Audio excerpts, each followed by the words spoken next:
For appointment of 3 arbitrators, the procedure in Article 9, Paragraph 1 of UNCITRAL rules is similar to the model law's default procedure. Namely, each party appoints 1 arbitrator. The 2 party-appointed arbitrators then appoint the 3rd and presiding arbitrator. However, default appointment will be made by the appointing authority as defined in Article 6 of UNCITRAL rules, rather than by the court or other specified authority as defined in Article 6 of the model law.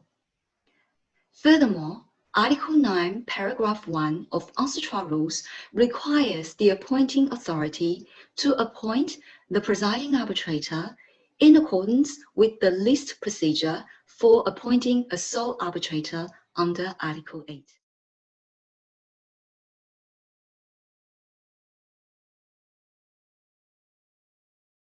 Fairness in any legal proceeding presumes the condition that neither party has an advantage over the other.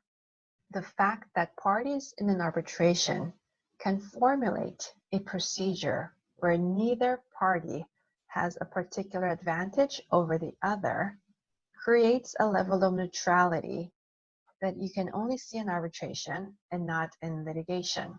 While national court litigation has inherent factors that point out to a home advantage to the party that come from the same jurisdiction, arbitration does not have that issue.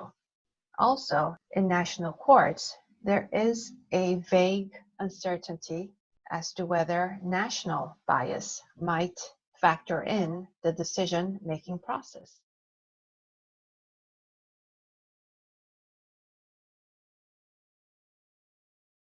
It is very important to keep a good paper trail. When I say paper trail, it can mean firstly, for example, the emails and your short messages through WeChat or maybe through WhatsApp. And also, if you have hard copies, keep them in good storage and to draft a good document management policy. So all these efforts on the paper trail will help you in the document production if certain dispute arises. And secondly, I think it's important to have a document management policy.